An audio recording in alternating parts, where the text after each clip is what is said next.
Well, I haven't had any reports back. They still say that she's missing. Everybody is still looking for her, and we haven't got any information. Just bring her back safely, and even if they're scared, they can drop her off to any nearest police station or church or wherever they see anybody. They can just drop her off and tell them, and please, I just want my daughter back.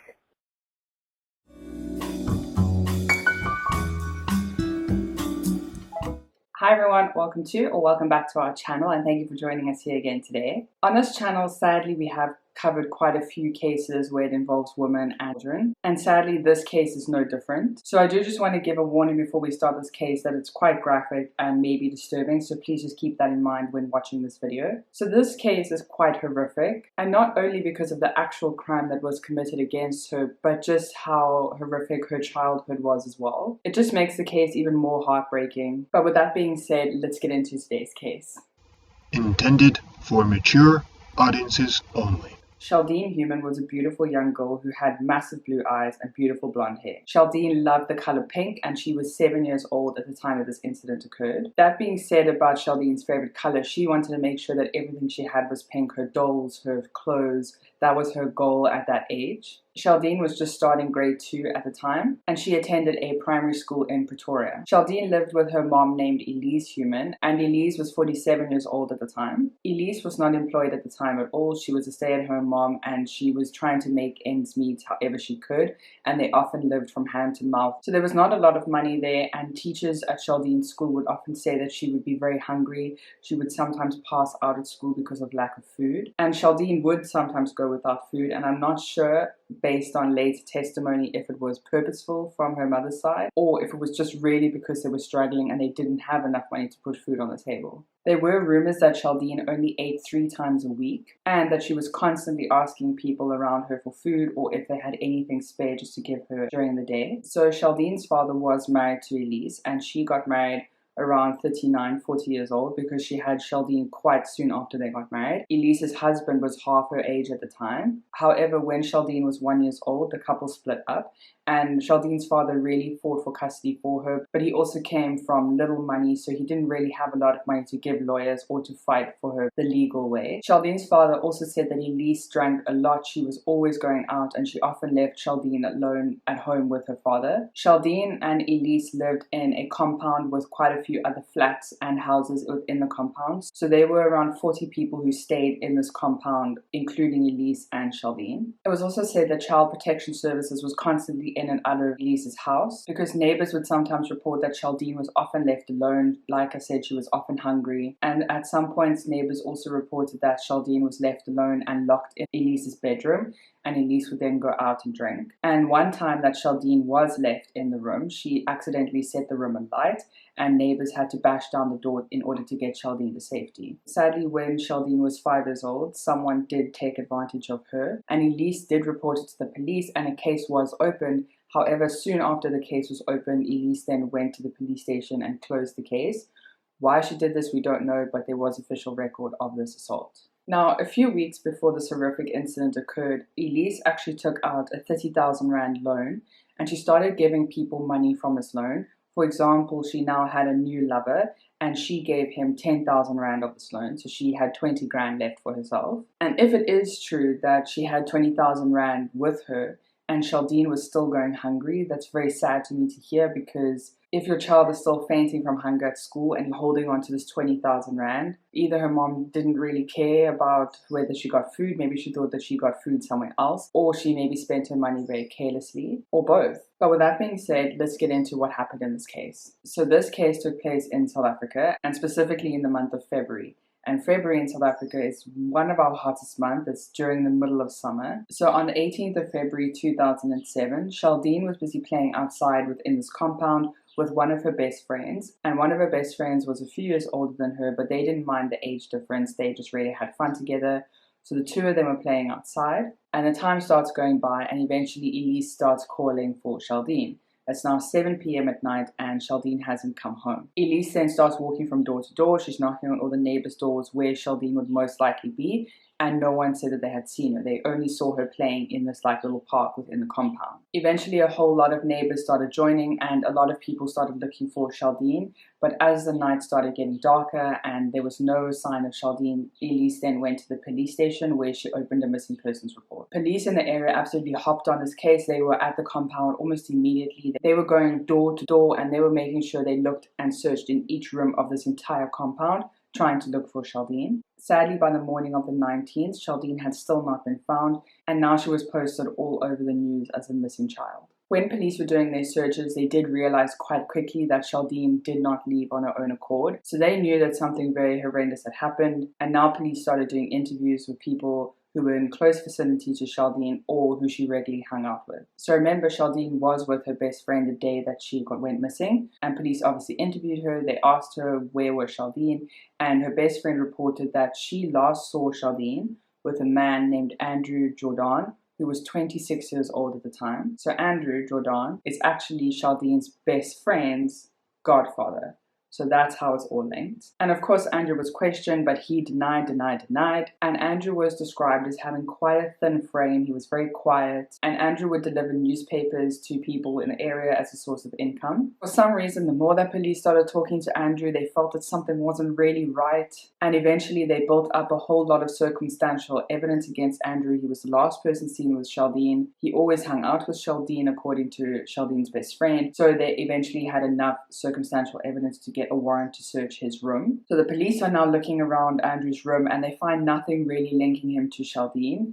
However, while they're busy looking around his room, from wall to wall he has posters of missing women in South Africa, but specifically missing women that were all investigated by Captain Pete Belefeld. And if you've listened to our stories before, you know that we've spoken about Captain Pete Belefeld on numerous different cases. Captain Pete Belefeld is known as one of South Africa's best detectives, but police started noticing this obsession with Pete Belefeld, and they noticed how many pictures Andrew had on his wall and just all these cases where Captain Belefeld had investigated. But like I said, there was still no evidence linking him to Sheldean in his room. And because they had no evidence really, they kind of had to let him go, because you can't just keep someone based on no evidence. But the cops still had this gut feeling and they were like, something's not right here. So literally hours before Andrew Jordaan was supposed to be released, the police officer that was holding Andrew in the cell, he went on a hunch and decided to ask Captain Pete Belefeld to come to the police station and interrogate Andrew Jordaan. Captain Pete Belefeld arrives, and apparently Andrew's absolutely gobsmacked and starstruck by Captain Pete Belefeld. So Captain Belefeld actually asked Andrew why he had so many missing persons posters on his wall and why he had so many pictures of Captain Belefeld on his wall. And Andrew just said that he really wanted to become a detective one day and Captain Pete Belefeld was his hero. Captain Belefeld kept trying to build on this rapport with Andrew. So he gives a cigarette to Andrew, they kind of relaxed in their chair and Andrew's just smoking away. But then Captain Belefeld started changing his tactic ever so slightly, and then he started asking questions about Sheldean. And he started asking Andrew to tell him about that day, what happened, and Andrew said that he was in the commune that day. He saw Sheldean and her best friend playing in the little play area in the commune. And then Sheldean and her best friend came up to Andrew and said, can you please take us to the park? We're so bored of this area. Please, can you just take us out? So Andrew agreed. He took the two girls to the park, where they then asked to be pushed on the swing, which he then obliged to. The two girls then said that they were very hungry, and they then asked Andrew to buy them some food, and he then bought them some KFC. They ate the KFC, they played a little bit in the park, and then Andrew said that he took the girls home. And Pete Belefeld was like, okay, cool, that sounds very good. And then he starts asking more questions, and he then asked, okay, what was Sheldean wearing that day? And Andrew said, oh, she was wearing a pink top and a denim skirt. Pete Belefeld's like, okay, that's fine. And then he asked Andrew, do you have a girlfriend? Andrew then said, I don't have a girlfriend, I used to, we broke up. And then Pete Belefeld's like, okay, did you ever sleep with your girlfriend? And Andrew's like, yes, we did a couple times. And Pete Belefeld kind of stumps out his cigarette in the ashtray, and he then asks, okay, you slept with your girlfriend, have you ever slept with children? And Andrew was so taken aback by this question, he was quite horrified by it, and he started like panic mumbling, and he said, no, I've never done that, no, I would never do something like that. And Pete Belefeld said, okay, fine.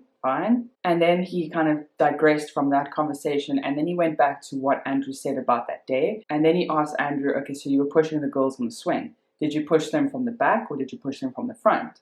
And Andrew said, no, he pushed the girls from the back. And Pete Bielefeld was like, okay, cool, then what color was Sheldean's panties? And Andrew first looked all confused at this question, and then he was like, oh, they were pink, all proud of his answer kind of thing. And then Captain Bielefeld said, okay, but if you were pushing Sheldean from the back, how did you know what color her panties were? Then Andrew changed his tune and he said, oh, I pushed her from the front once and I accidentally saw her panties. That's how I knew what color they were. So Captain Bielefeld was now getting quite irritated, or as we like to say in South Africa, he started getting quite hurtful with Andrew and this constant back and forth. And he just said to Andrew straight up, I know what you've done, come clean, confess, I'm sick and tired of this back and forth now. But to be honest, Captain Bielefeld had no evidence about what Andrew did. They didn't have any physical evidence. So they were just going on this whole kind of I know what you did tactic. And remember, Captain Bielefeld was asked to come to this interrogation room hours before Andrew was supposed to be legally released. So then just minutes before Andrew was supposed to be legally released, he then blurted out and confessed everything that he did on the 18th of February. Andrew started spilling all the beans about what he did to Sheldean that horrific day, and he even said to Captain Bielefeld that he would point out where he had left her body. So 2 police officers then picked up Andrew from the interrogation room, they put handcuffs back on him, they put him in a police vehicle, and then they drove to the area that Andrew said that he had left her body. And this area that Andrew had left Sheldean was quite rural. There were a lot of bushes and just overgrown grass. And it was behind 2 massive industrial buildings. So it wasn't really an area that people would generally walk through at all. Andrew said that he had left Sheldean's body within a storm drain. And so police were like, okay, we have to now search the storm drain because Sheldean at this point that Andrew confessed had been in the storm drain apparently for around 2 weeks already.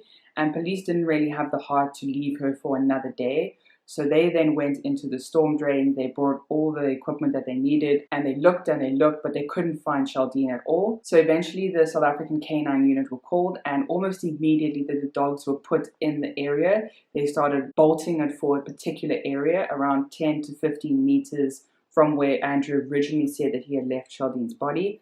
So 10 to 15 meters away, the dogs were now sniffing around like crazy.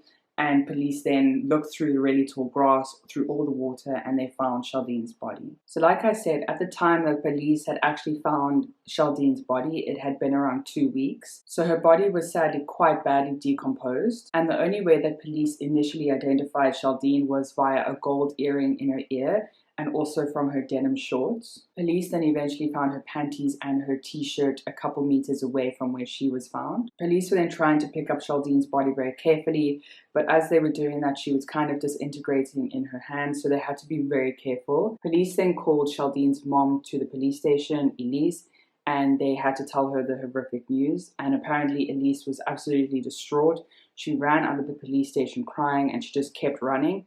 Police then eventually found her and she was taken to hospital to be treated. Now, while Elise was in hospital recovering about the death of her daughter, Andrew was taken into police custody and questioned about why and what he had actually done. So Andrew then decided that he was going to tell police exactly what he did to Sheldean on that fateful February night. So Andrew did admit that he went to the park with the girls that day. He did buy them food, but he did bring them home. He said then that Sheldean's best friend ran as soon as they got home into her flat because she was done for the day, but Sheldean still stayed with Andrew. Sheldean kept saying, oh, let's go play. And Andrew then decided to pick Sheldean up because it was quite muddy on the floor, and they were walking towards Sheldean's home, but she eventually convinced him that they should just go have some fun. She's not really done playing. And while Andrew was still holding Sheldean up because of the mud, she accidentally knocked his cap off of his head. And I don't know if Sheldean knocking off the cap was the straw that broke the camel's back, but Andrew now had a very sick plan in his head. He decided, okay, he's not going to go into the flat and take Sheldean home. They're just going to keep walking and keep playing. So he keeps carrying Sheldean. They keep walking and they keep walking until they pass a railway station. They go around the railway station until they get into a secluded area. Andrew then sadly has his way with Sheldean, but she does keep fighting back and she does eventually kick him in the groin area. Andrew was completely enraged by this and he then takes his hands and he starts strangling Sheldean. Once Andrew figured out that Sheldean was dead and she was no longer moving, he then had his way with her again. Once Andrew was finished, he then picked up Sheldean's body. He then took her to the storm drain where he left her body. Now, obviously, Andrew kept quiet about it. He was not going to tell anyone what he had done. And during the time that Sheldean was missing, Elise actually did call Sheldean's father to let her know know that Sheldean was missing. And all she said during this phone call was, "Oh, she's missing. I don't know. Sorry." And I don't know if she just said it like that because maybe she's going through a lot. She's crying. She doesn't have the energy anymore to keep telling people what's happening to Sheldean. And maybe their relationship is just very bad that she doesn't want to talk to her ex-husband. But I don't know. That's what she said to him. There were a lot of protests that took place in the community after Sheldean's murder. People were not happy with how brutally she had been murdered and what Andrew had done. And a lot of them took his photo, they blew up his photo into like a bigger image, and they walked around the town and they started burning his photo. And they also started protesting down the streets. Andrew Jordaan's trial started on the 25th of March 2008. And during the whole trial, Andrew's family really believed that he was innocent. And every time they had a break in procession, his family would get up and they would joke and they would laugh and they would give him kisses, and obviously not taking anything seriously. However, during the trial, Sheldean's best friend was asked to give her testimony because she was one of the last people to see Sheldean. And sadly, remember, Sheldean's best friend is Andrew's goddaughter, and she admitted that Andrew had been having his way with her for over 6 months already. And Sheldean's best friend kept saying to her the day that Sheldean was murdered that she must try and cross her legs, she must try and not sit in certain positions, because she kept noticing that Andrew was looking up her skirt the whole time. And what I find incredibly sad about Sheldean's best friend's testimony is that she asked the whole time that her mom not be in the room. She didn't want her mom to know about it. And I thought maybe when I read this that she was mortified about what happened, obviously, and she didn't want her mom to know. But then you realize that after Sheldean's best friend gave her testimony and it was on record, it went to the main judge. The main judge read about it, and the court then realized what happened. The court knew what happened to Sheldean's best friend. And what happened is that her mother got up off her seat. She walked to Andrew Jordaan, kissed him, and gave him a hug. And I mean, that is absolutely horrific about what happened to Sheldean's best friend. I cannot imagine that your mom doesn't believe you in circumstances like that. It's just horrible. There were reports that later on, Sheldean's best friend was removed from the custody of her parents, and I can't imagine what she had gone through herself with her parents if she had been removed. Andrew Jordaan did go through a lot of psychological testing, and it was found that he enjoyed a lot of children's company over adults' company, and according to the whole testing regime that they had done, that he was diagnosed with pedophilia. Then on the 9th of June 2008, Andrew Jordaan was given a life sentence plus 3 years for abduction and 10 years for attempted rape, 15 years for the rape of his goddaughter, and 5 years for innocent assault. At least Sheldean, I guess, in some way got some type of justice, and so did her best friend, with Andrew being jailed, but it still doesn't obviously take away the fact that he took her life. And going back to Sheldean's mom, Elise, to this day, Elise receives a lot of support. Elise also does yearly bike rides to raise awareness for the murder of her daughter. And she does maintain that she tried to give her child the best life that she could. And with that being said, even though Sheldean went through apparently quite an horrific childhood, Elise was never charged with anything and no case was brought forward on her. Then in 2016, Andrew was actually murdered and beaten to death in his cell by someone apparently over a soccer match. So if we go back now to where Sheldean lived as well as her mom, there were so many people around her all the time. And I know that it's not anyone else's responsibility to look after somebody else's child. However, if you see that the child is starving, if you see that she's constantly being neglected, why were the police not called earlier? But I guess that's also kind of a situation where at the end of where something tragic happens, you're like, oh, you could have done this, you could have done that. But it's all a little too late. I do think that some neighbors did call Child Protective Services because how else were they alerted to Sheldean being starved and left alone all the time? Or it could have just been her teacher at school who noticed her fainting all the time at school. But we will never know who did or who didn't call and try and protect Sheldean. And that is the case of Sheldean Human. Let me know what you think of it down below. I just want to say a big thank you for all your suggestions, all your support, and all your kind messages. I see all of them and I really do appreciate you all. Please stay safe out there. Don't talk with strangers, and I'll see you again next week. Bye.